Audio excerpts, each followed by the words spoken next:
Good afternoon, dear friends. I'm happy to meet you.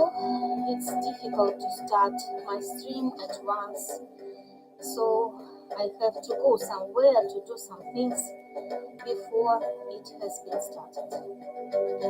And now at last I see you. This is the ending of Arabian Nights and the last tale of Nur al-Din Ali and his son.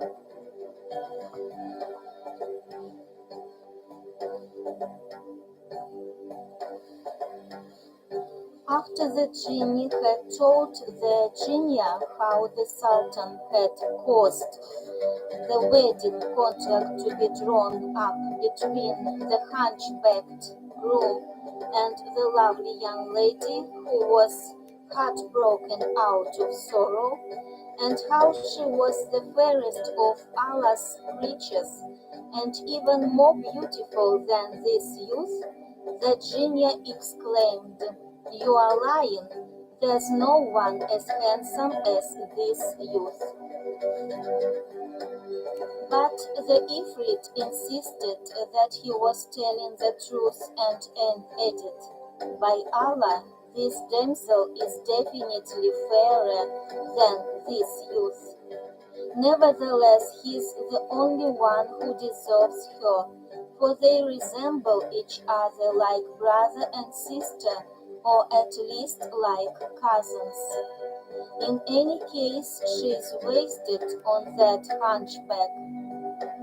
"Brother, I have an idea," the Jinnah replied. "Let's lift him up and carry him to Cairo, so that we can compare him with the damsel and determine which of the two is the fairer." "Your idea is a good one," he answered. "This way we'll get right to the bottom of the matter, and I myself will carry him." So he raised Hassan from the ground and flew with him like a bird soaring through the air, while the Jinnah kept close by his side, at equal speed. Finally they landed with him in Cairo, set him down on a stone bench, and woke him.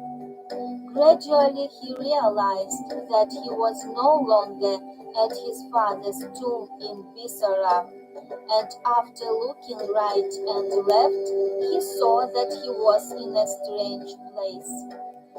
Indeed, he would have cried out, but the Ifrit gave him a cuff, which persuaded him to keep quiet. Then he brought Hassan rich raiment with which he clothed him, and after giving him a lighted torch, he said, I want you to know that I brought you here with the intention of doing you a good turn for the love of Allah. So take this torch and mix with the people at the hammam door.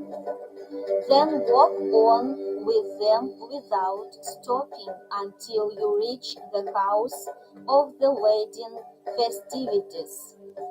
Then you are to go boldly forth and enter the great salon. Don't be afraid of anyone, but take a place at the right of the hunchback bridegroom. Whenever any of the nurses, maids, or singing girls come up to you, put your hand into your pocket, which you will find filled with gold. Take the gold out and throw it to them. You don't have to worry about losing your money, for your pouch will remain full. Give liberally and fear nothing, but place your trust in Him who created you. For this is not your own strength, but that of Almighty Allah. When Badr al-Din Hassan heard the Ifrit's words, he said to himself, if only I knew what all this means and what's causing all this kindness.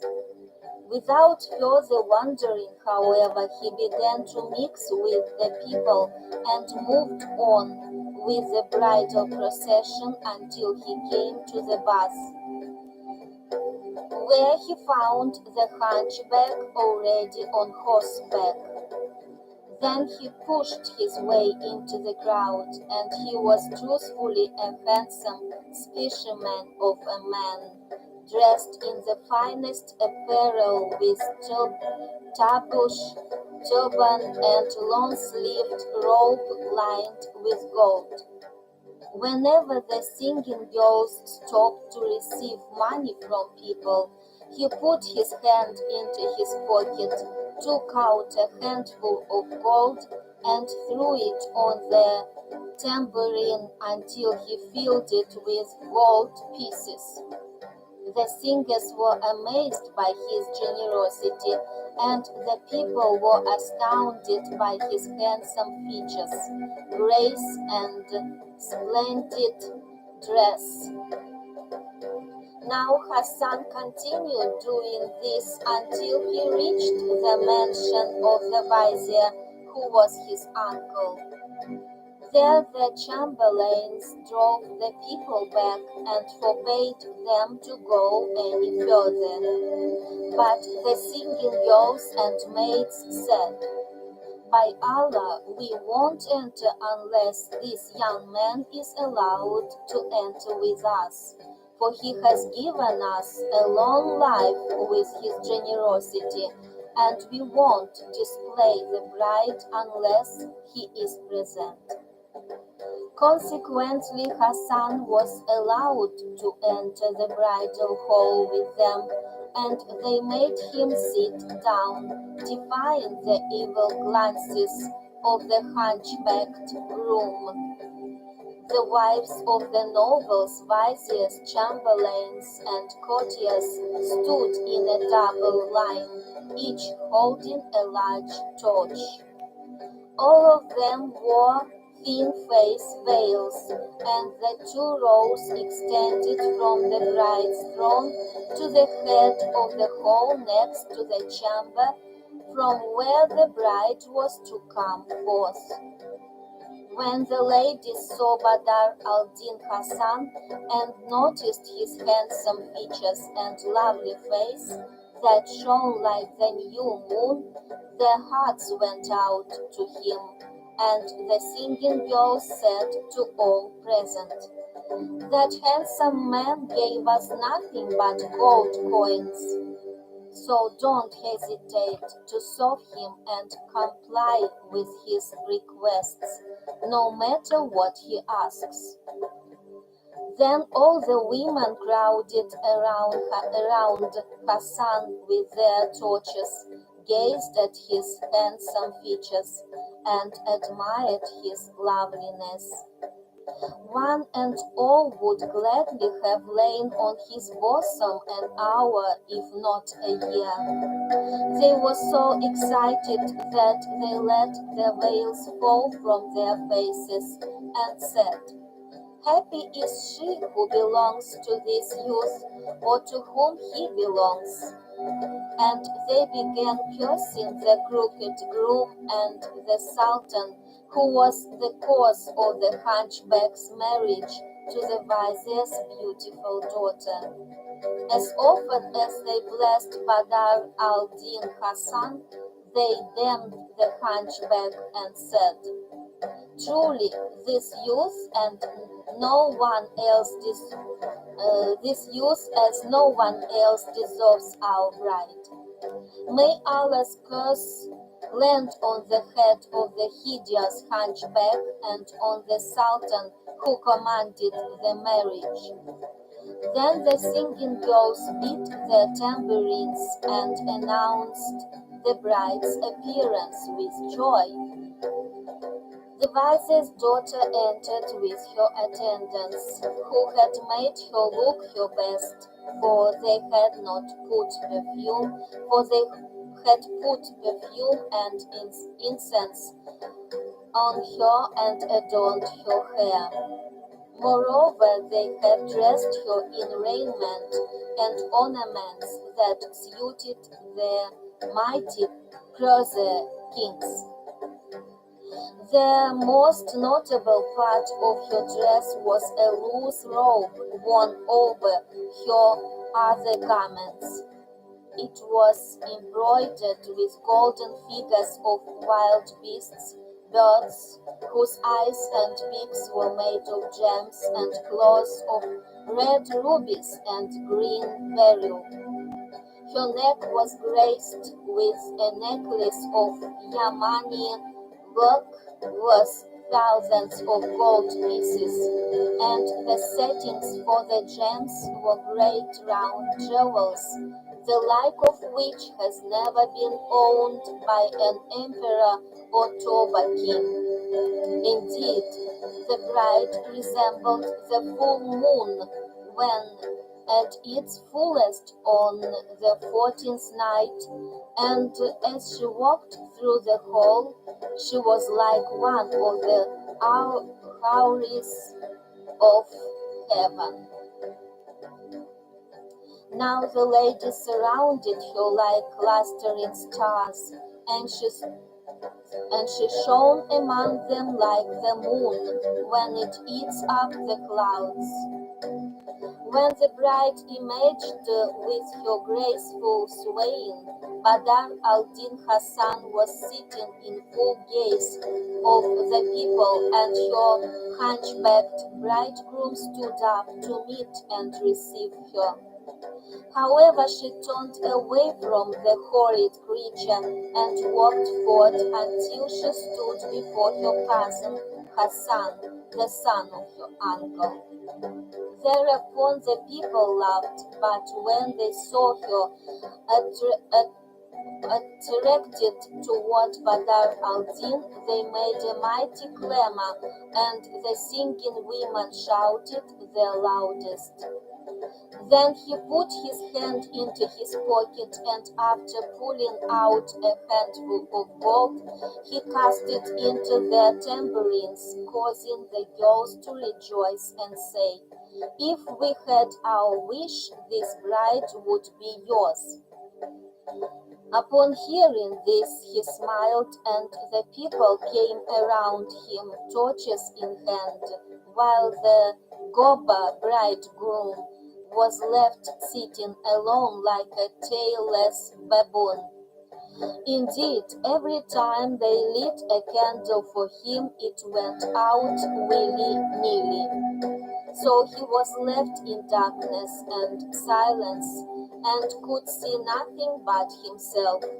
When Badr al-Din saw the bridegroom sitting alone in the dark, and all the wedding guests with their torches and candles crowding around himself, he was bewildered, but he also rejoiced and felt an inner delight.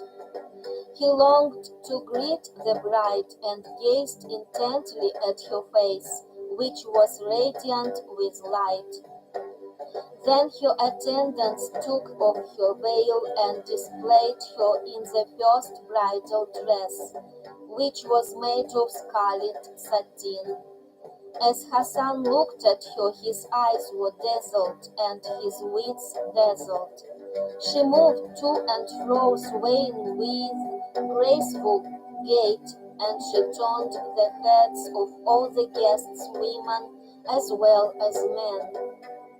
Then her attendants changed that dress and displayed her in a robe of azure. When she reappeared, it was like the full moon when it rises over the horizon. Her hair was coal black, her cheeks delicately fair, and her white teeth showed through her sweet smiles as her firm breasts rose and crowned her most soft sides and round waist. Next, they changed her garments for some other dress. Veiling her face in her lush hair, they loosened her locks that were so dark and long that their darkness and length outdid the darkest nights. After that, her attendants displayed her in the fourth bridal dress, and she came forth shining like the rising sun, and swayed to and fro with lovely grace and supple ease like a gazelle. And she struck all hearts with the arrows of her eyelashes. In her fifth dress she appeared as the very light of loveliness, like a wand of waving willow. Her locks, which hung like scorpions along her cheeks, were curled, and her neck was bowed in blandishment, and her lips quivered as she walked. Following this dress, her attendants adorned her with a green one, and she shamed the brown appear in her slender straightness. Her radiant face dimmed the brightest beams of the full moon, and she outdid the bending branches in gentle movement and flexile grace. Her loveliness exalted the beauties of the earth's four quarters, and she broke men's hearts with her remarkable appearance. Finally, her attendants displayed her in the seventh dress, with a color between safflower and saffron. Thus they showed the bride in her seventh dress before Badr al-Din, completely neglecting the gabber who sat moping alone. And when she opened her eyes, she said, "O Allah, make this man my bridegroom, and deliver me from the evil of this hunchbacked groom." As soon as this part of the ceremony had come to an end, the wedding guests were dismissed, and everyone left with the exception of Hassan and the hunchback.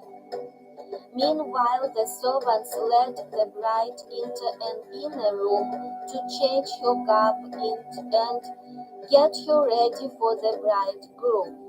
Thereupon the hunchback came up to Badr al-Din Hassan and said, "My lord, you have cheered us tonight with your good company and overwhelmed us with your kindness and courtesy, but now it's time to go."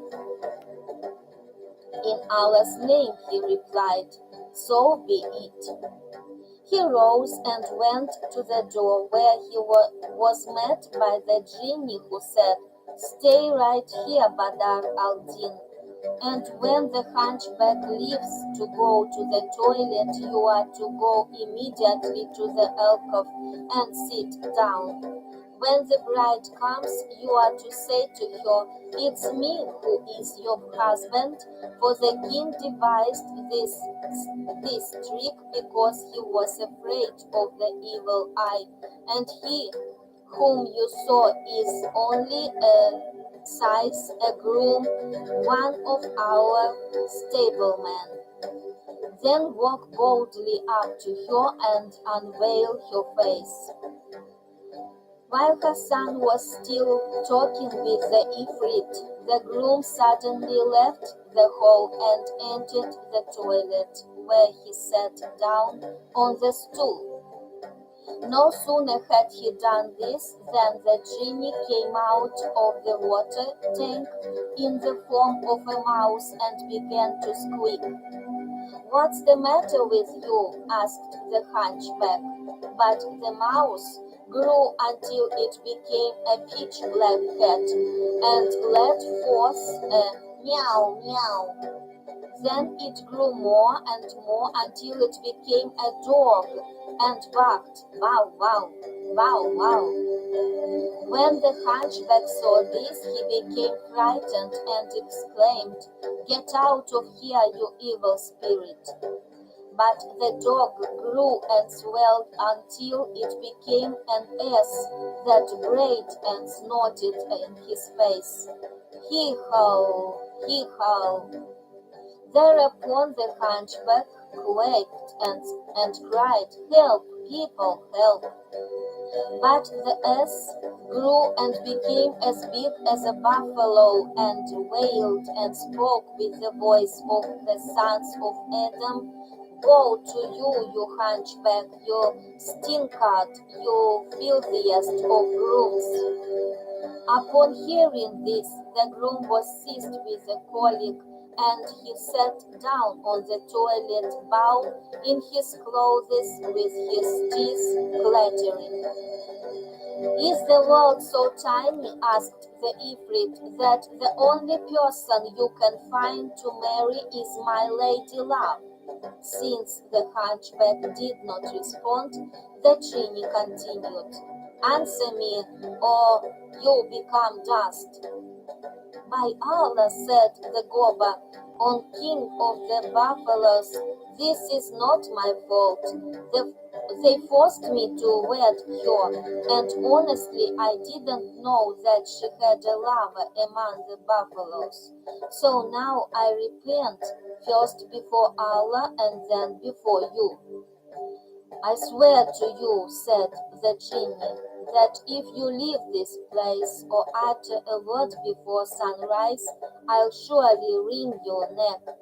When the sun rises, I want you to go your way and never return to this house again." After saying this, the Ifrit took the Goba and set him head downward and feet upward in the slit of the privy. Then he declared, "I'm going to leave you here, but I'll be on the lookout for you until sunrise. And if you stir before then, I'll grab you by the feet and bash out your brains against the wall. So watch out for your life." In the meantime, Badr al-Din had made his way to the alcove and was sitting there when the bride came in. She was attended by a very old woman who stood at the door and said, "My lord, arise and take what God has given to you."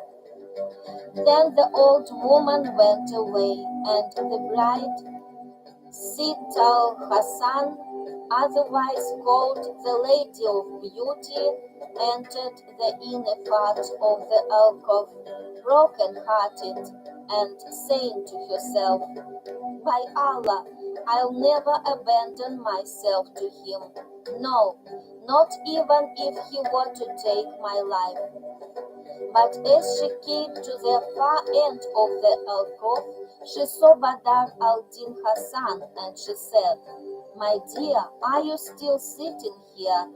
By Allah, I had been wishing that you were my bridegroom, or at very least, that you and the hunchback horse groom were partners and shared me." "Oh, beautiful lady," he replied, "why should the Sois have you? And why should he share you? Who is my husband, you or he?" "Sitt al-Hasan," he answered, "we have not done this for mere fun, but only as a trick to ward off the evil eye. You see, when the attendants, singers, and wedding guests saw your beauty being displayed to me, they became afraid of fascination, and your father hired the horse groom for 10 dinars to take the evil eye of us. And now the hunchback has received his pay. He has gone his way." When the Lady of Beauty heard these words, she smiled and laughed pleasantly. Then she whispered to him, "By Allah, you have quenched a fire that was torturing me.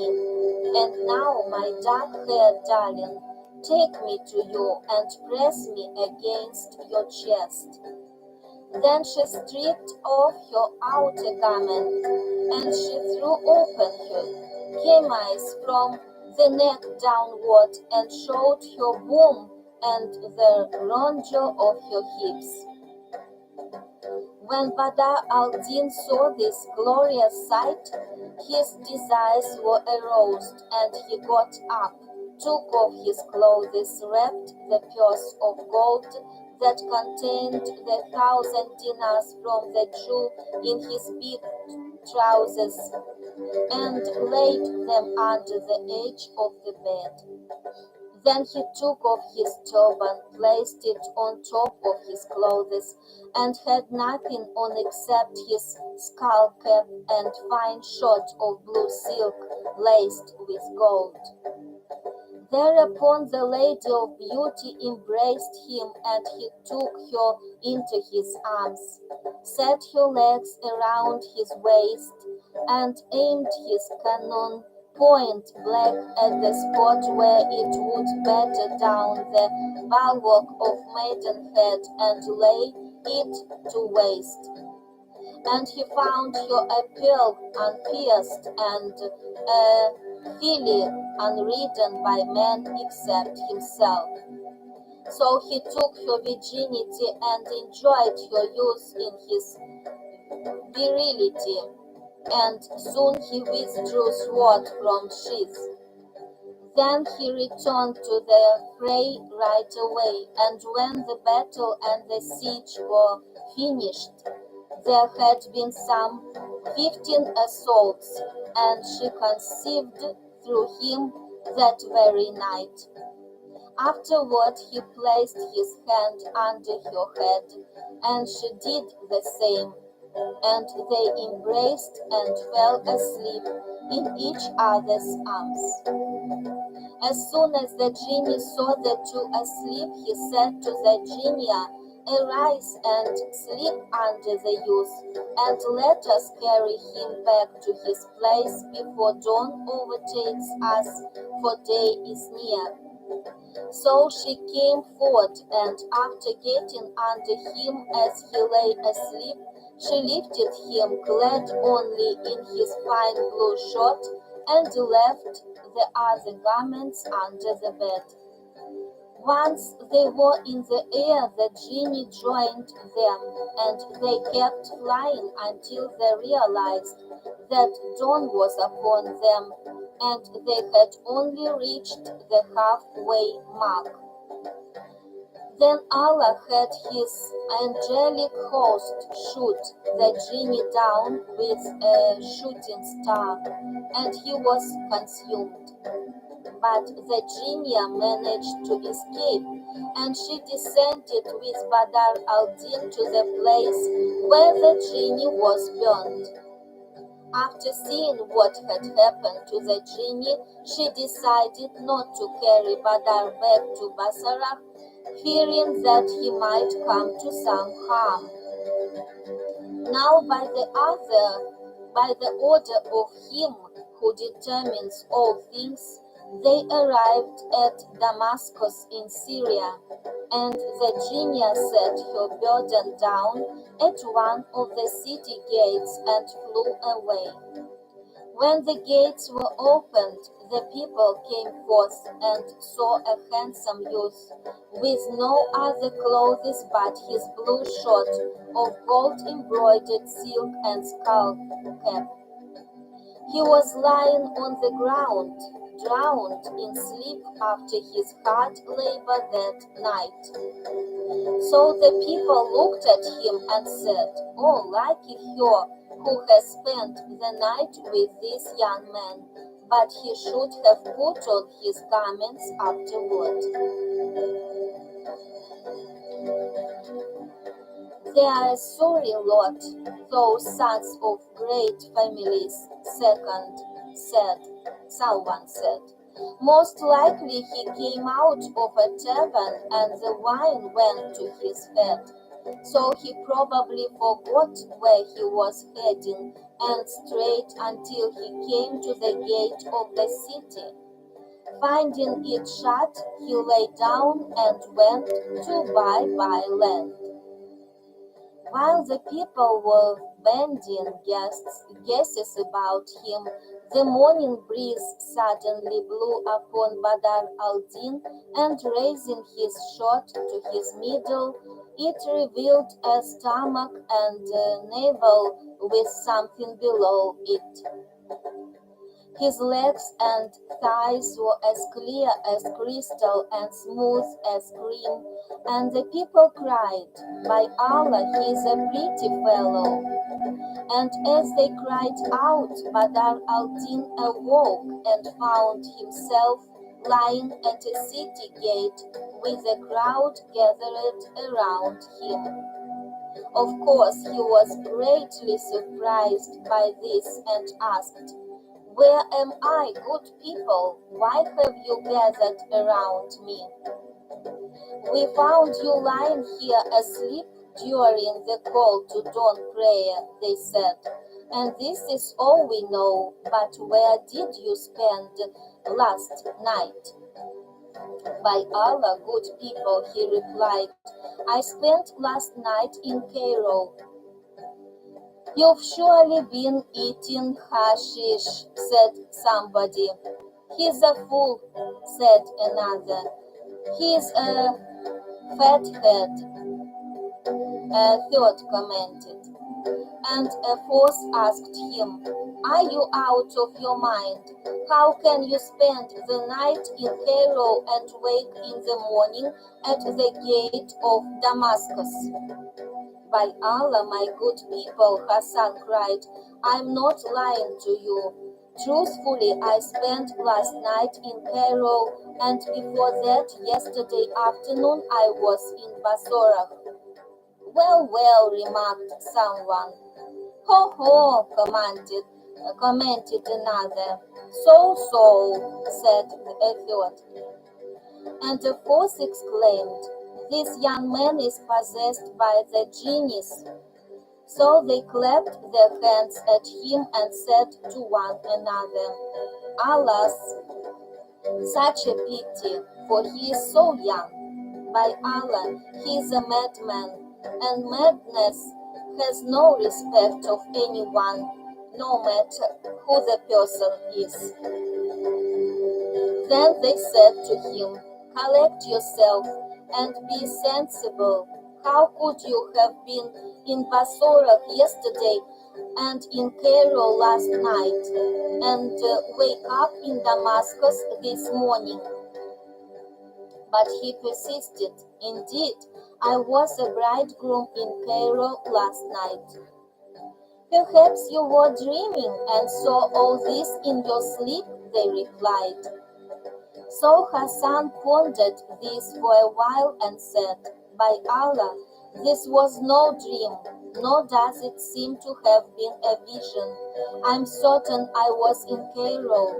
They displayed the bride before me in the presence of a third person, the hunchback groom, who was sitting nearby. By Allah, my brothers, this was not a dream, and if it were a dream, where is the bag of gold I was carrying with me, and where are my turban, my robe, and my trousers?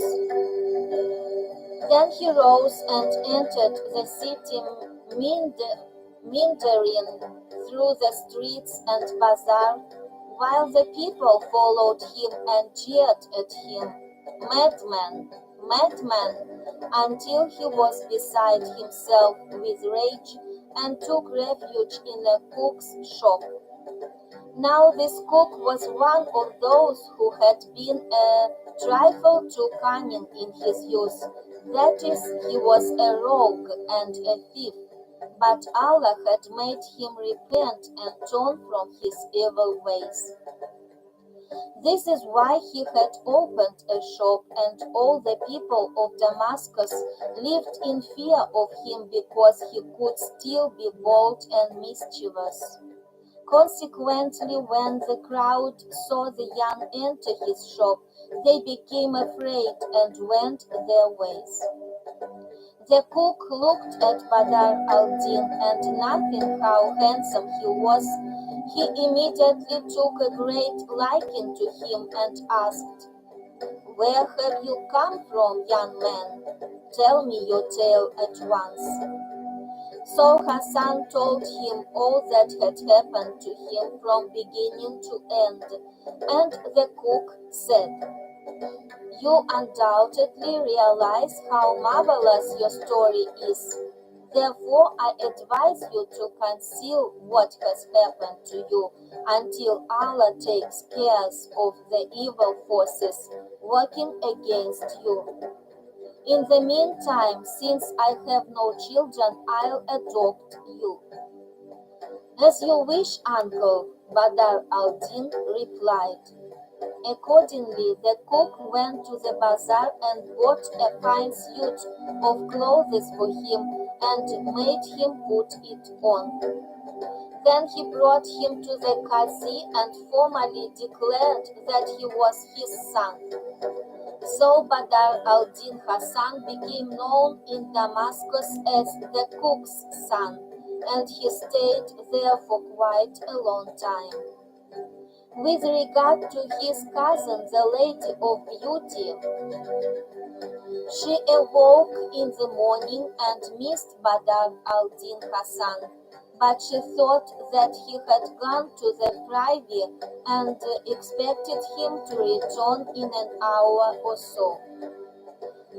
However, it was her father, Shams al-Din Mohammed, Vizier of Egypt, who came to see her.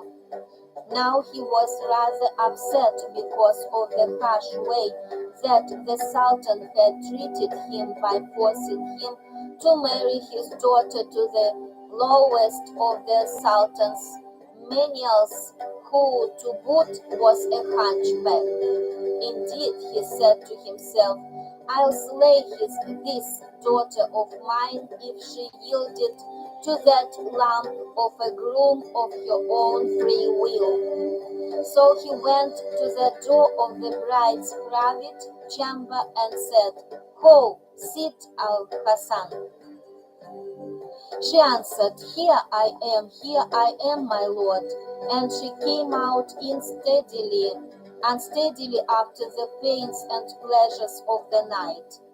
She kissed her father's hands, her beautiful face glowing even brighter than usual for having lain in the arms of her cousin. When her father saw her in such condition, he asked, "You should be cursed for rejoicing after having slept with that horse groom." And Sid al-Hassan smiled sweetly and answered, "By Allah, don't mock me. I had enough of that yesterday when people laughed at me and joined me with that groom fellow who is not even fit to carry my husband's shoes or slippers. My lord, never in my life have I spent a night so sweet as last night. So don't mock me by reminding me of the gobbo." When her father heard her words, he was filled with anger, and his eyes glared at her so that only the whites showed, and he cried, "Shame upon you! What are you saying? It was the hunchbacked groom who spent the night with you." "By Allah," replied the Lady of Beauty, "don't trouble me about the gobbo. May Allah damn his father, and stop jesting with me. You know yourself that this groom was only hired for 10 dinars and went his way after taking his wages. As for me, I entered the bridal chamber after the singers had displayed me to my true bridegroom, and I found him sitting there. It was the same young man who had crossed their hands with gold and had turned all the paupers at the wedding into rich people. And I spent the night on the breast of this lovely man, a most lovely darling with his black eyes and full eyebrows." When her father heard these words, the light before his face became night, and he cried out, "You whore! What's this you are telling me? Where are your brains?" "Father," she responded, "you are breaking my heart. Why are you being so hard on me? Indeed, my husband, who took my virginity, has just gone to the privy, and I feel that he's made me pregnant." The vizier was astounded by these words, so he turned from the door and went into the privy, where he found the hunchbacked horse groom with his head in the hall and his heels in the air. Confused by this sight, he said to himself, "Why, it's none other than that rascal, the hunchback." So he called to him, "Ho, hunchback!" The hunchback responded with a murmur and gulp, thinking it was the genie who was speaking to him. Therefore the vizier shouted at him and said, "Speak out, or I'll cut off your head with this sword." "By Allah, O Sheikh of the genies," he replied, "ever since you put me in this place, I've not lifted my head, so take pity upon me and treat me kindly." When the vizier heard these words, he asked, "What are you saying? I am the bride's father, not a genie." "Enough of this, you've practically been the death of me," answered the hunchback. "Get out of here before he finds you here. Couldn't you have married me to someone else instead of the lady love of buffaloes and the beloved of genies? Allah curse her and curse him who married me to her. and who has caused me such misery?" And Shahrazad noticed that dawn was approaching and stopped telling her story. When the next night arrived, however, she received the king's permission to continue her tale and said, "Then the vizier said to him, 'Get up and out of this place.' 'Do you think I'm crazy?' responded the hunchback. 'I won't live here without the permission of the Ifrit, whose last words to me were, "When the sun rises, get up and go your way." So has the sun risen or not?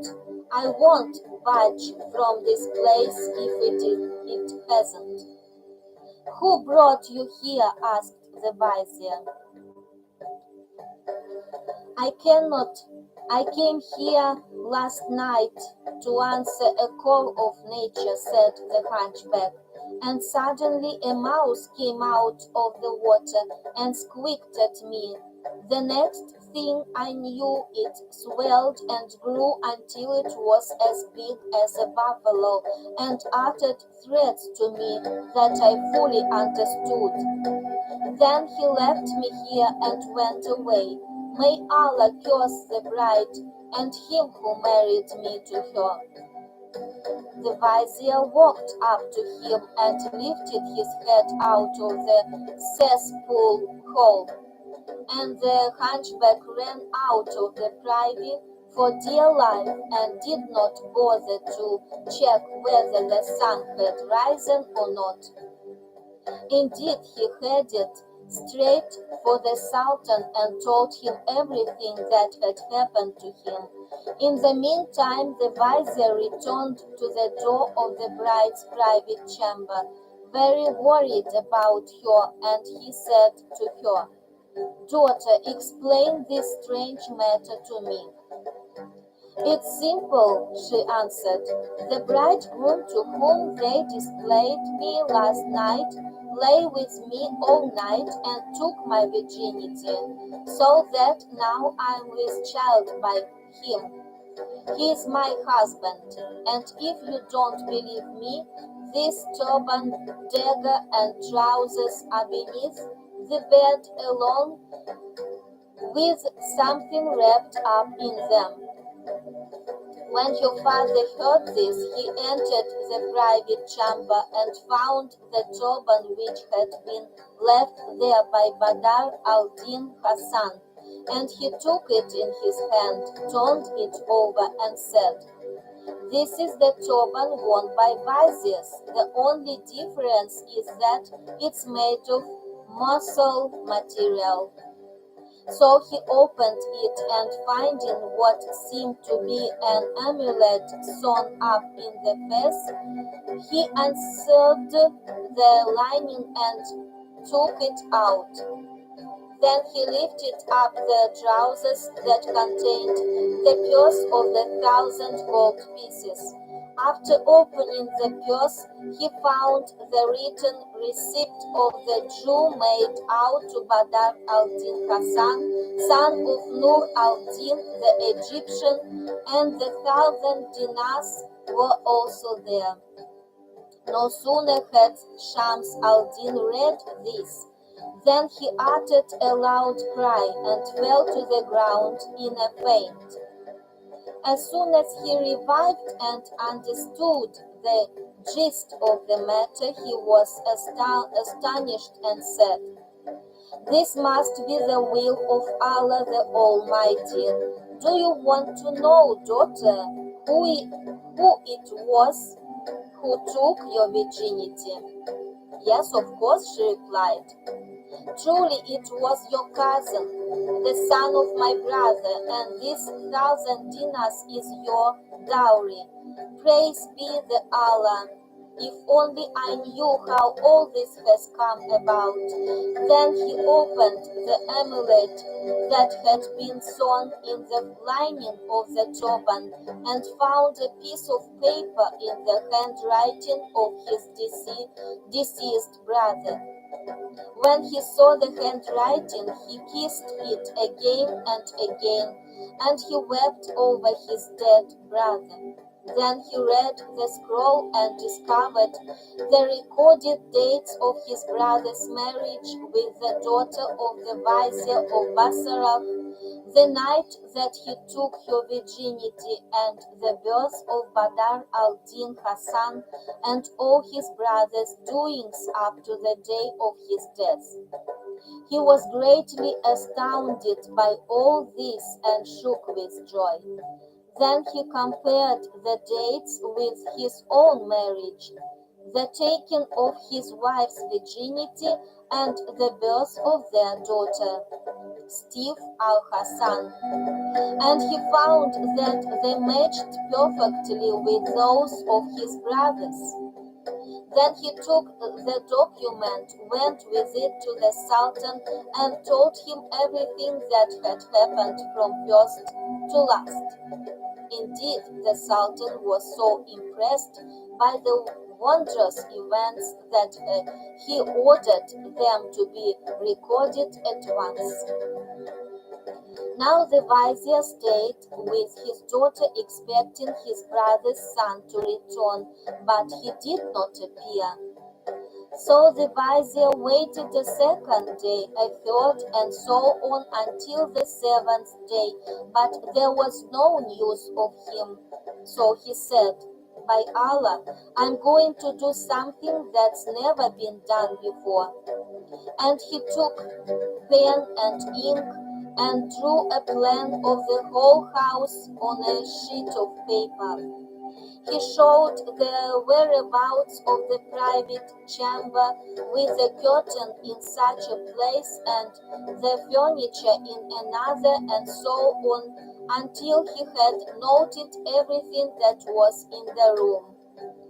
Then he folded up the sketch and ordered all the furniture to be collected along the Badr al-Din's garments, the turban, robe, and purse. Afterward he had everything taken to his house, where he locked them up with a padlock on which he set his seal. Finally he declared that the lock was not to be opened until his nephew Badr al-Din Hassan returned. After 9 months passed, the vizier's daughter gave birth to a son as radiant as the full moon, the image of his father in beauty, loveliness, shape, and grace. Once the umbilical cord was cut and his eyelids penciled with charcoal to strengthen his eyes. They named him Ajib the Wonderful and gave him to the nurses and governesses. His early years passed rapidly, and when he became 7, his grandfather sent him to school and ordered the master to teach him the Koran and to educate him well. He remained at the school for years until he began to bully his schoolmates and abuse them.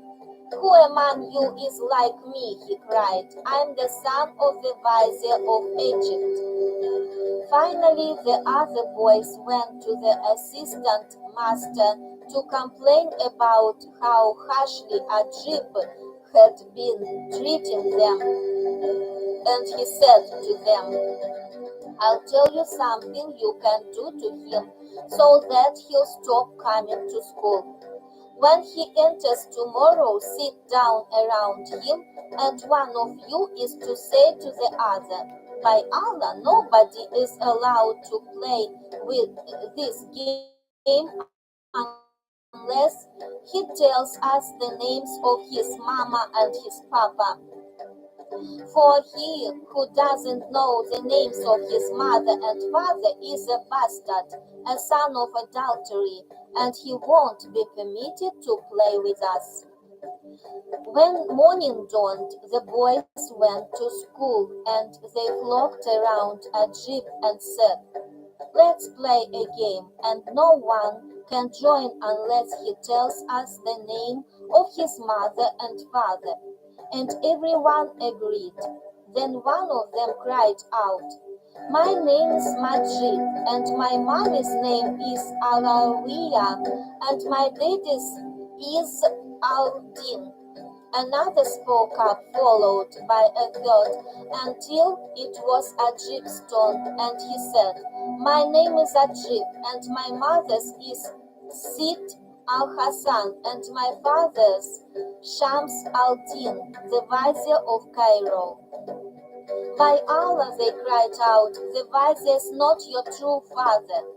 "Yes, the vizier is my father," Ajib responded. Then the boys all laughed and clapped their hands at him and cried out, "He doesn't know who his papa is. Get away from us. Nobody can play our game unless he knows his father's name." Thereupon they ran around him, laughed at him, and derided him. So he became choked up with tears, and his feelings were hurt.